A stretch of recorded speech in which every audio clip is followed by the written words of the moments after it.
నీకు సపోర్ట్ చేసేవాళ్ళు మనుషులు ఉన్నా లేకపోయినా, బంధువుల మధ్యలోనే కావచ్చు, రక్త సంబంధికుల మధ్యలోనే కావచ్చు, నిన్ను హింసించేవారు రోజు రోజుకు పెట్టరేగిపోయి నీతో స్నేహంగా ఉంటూ లోపట వీడెప్పుడు పడిపోతాడా చూద్దాం, వీడెప్పుడు పతనమైపోతాడా పండగ చేసుకుందాం, స్నేహితులని పిలువబడిన వారు కూడా నీకు తెలియకుండా రహస్యంగా ఒకవేళ వాళ్ళు గోతులు తవ్వేవాళ్ళుగా నీ జీవితంలో ఉన్నా, దేవుడొక్కడిని నీ జంటగా చేసుకో, దేవుడొక్కడిని నీ జతగాడిగా చేసుకో.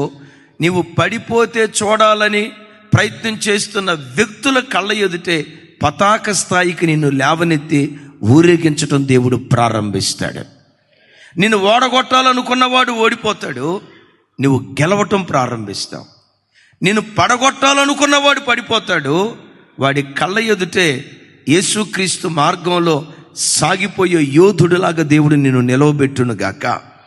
నీ పిల్లలకు నీ కలిగిన ప్రతి దానికి పరాక్రమము కలిగిన శూరునిగా దేవుడు తోడయుండునుగాక. ఎంత పరాక్రమ కార్యాలు చేసే దేవుడు నీకుండగా, కరువు వచ్చినప్పుడు, కష్టం వచ్చినప్పుడు నరమాతృని ఎందుకు ఆశ్రయిస్తావు? మానవమాతృడి దగ్గరికి ఎందుకు వెళ్తావు? పరాక్రమ కార్యాలు జరిగించే ఎంత గొప్ప దేవుడు నీ దేవుడై ఉండగా చిన్న వాటికి ఎందుకు కలత చెందుతావు? చిన్న వాటికి ఎందుకు నువ్వు భయపడతావు?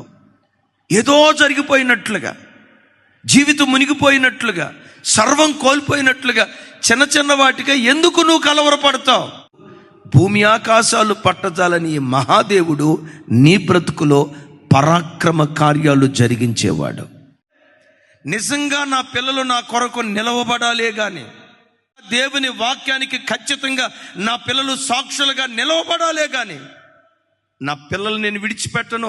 ప్రపంచమంతా నా పిల్లలకు శత్రువులైన, గల్లీ లీడర్ మొదలుకొని ఢిల్లీ లీడర్ వరకు ప్రపంచమంతా నా పిల్లలకు శత్రువులైన, నేనొక్కడిని నా పిల్లల పక్షాన నిలవబడతాను.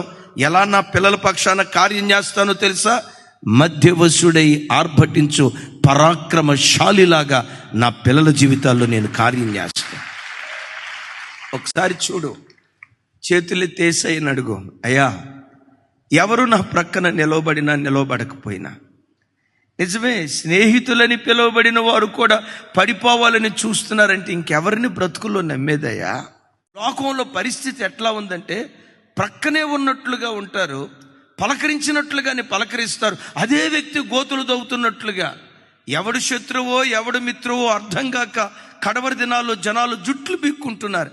అయితే ఒకటి చెప్తాను, ప్రపంచమంతా ఎలా ఉన్నా దేవుడొక్కడు నీ పక్షాన నిలవబడితే, దేవుడు మన పక్షమై ఉండగా మనకు విరోధి ఎవడో? దేవుడు మన పక్షమై ఉండగా, సామాన్యుడు మొదలుకొని సామంతుని వరకు ప్రపంచమంతా నీకు విరోధంగా లేచిన దేవుడొక్కడు నీ పక్షాన నిలవబడితే నువ్వు ఓడిపోవు, నువ్వు గెలుస్తూనే ఉంటావు. నిన్ను పడగొట్టాలని ప్రయత్నం చేసిన వారి కళ్ళ ఎదుటే విజయోత్సవంతో దేవుడు నిన్ను ఊరేగించునుగాక.